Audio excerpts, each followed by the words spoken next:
how many of you, since you guys are behind the camera, recreationally, occasionally, or even regularly use illegal drugs? Have or I'm in front of the house here. All right. Anyways, today I'm here to talk to you about the fentanyl crisis that has taken over Canada. To take a look back a little bit, in the early 1950s, fentanyl was developed to use for cancer patients and people who were suffering severe pain after surgery. It was injected into people and was later developed into a patch. And that helped the medical field keep it quite controlled because it is a very strong opiate. Later on, it was developed into a tablet and other forms as well. But over the last couple of years, fentanyl has become the most feared and also sought-after drug on the market. There's no total number of deaths that fentanyl is responsible for because it's usually laced on something else. Drugs that are being laced include cocaine, MDMA, ecstasy, heroin, oxycodone, and even marijuana. To quote one of the fentanyl dealers from Colorado, it's cheap and available, and it's also easy to synthesize. If you're getting high, you're getting high. It might not be the high you expected, though. This is a huge thing for Canada because over 5 million people use legal drugs on a regular basis. And that's not even including the people who use it on the blue moon.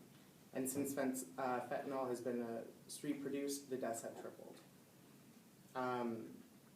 It creates a huge risk for over 10 million people in Canada who like to experiment or use regularly. And I'm not saying that drugs are a good thing, but let's be honest, people are going to use drugs. And it's better to have that, it's better if that risk of undetectably laced drugs, if that just isn't there. It is a very easy thing to make. You can actually buy a pill press out of China for about $120, and you are able to make 10,000 tablets in an hour. And each of them are valued about $35. The formula that they're creating is a very inconsistent formula, which makes the opiates very deadly. A quarter of a tablet could actually kill you. Drug-related deaths that involve fentanyl are on all-time high in especially BC and Ontario. From January to August, just for 6 months in BC, there was 488 related deaths. And Ontario is not releasing their numbers, but they did say it is very similar to BC. Last summer, a North Vancouver couple in their 30s were found dead in their home, leaving behind their 2-year-old son.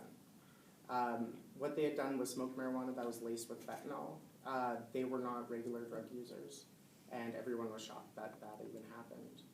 Last year, a 20-year-old multi-sports star was found lying in a park dead from fentanyl and oxycodone. Brock Ramius was a friend of mine, and he was an amazing athlete, and he got caught up in addiction after being prescribed opiates after surgery, and he didn't deserve that.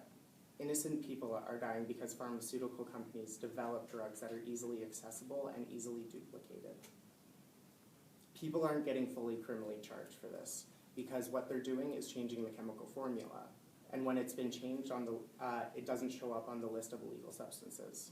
And until the police can confiscate those drugs, figure out the chemical formula, and put it on those lists, they can't charge those people. On October 28th, just 5 days ago, Calgary confiscated over 3,500 pills off of the streets. Over the last year, there's been over 200,000 pills that have been taken off. And that might seem like a lot, but 200,000 pills can be produced in 20 hours by one machine. What makes this drug so popular is that it gives you this relaxed, warm, kind of fuzzy feeling, quite similar to heroin.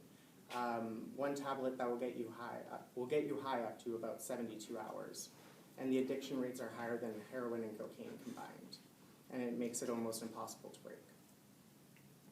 This is an awareness speech to remind you that it is happening everywhere and everyone is in danger, especially students. We're exposed to and pressured into the world of drugs, and we're not always able to say no. Experimentation isn't a bad thing, and honestly, I would be a hypocrite if I said otherwise. But risk factors that are acting like the plague is not something that should be ignored. Some things to remember if you do decide to consume, which I'm not being a spokesperson for it, is know where you get it from, know what's in it. There are testing kits that you can buy off of Amazon for under $20 if you really want. if you are gonna take them, write down or tell somebody what you took. Even if you write it down and put it in your pocket and you end up overdosing, the paramedics will find it and be able to help you out a lot better. And obviously saying no is the best option because your life is more valuable than any drug or person's opinion. Thank you.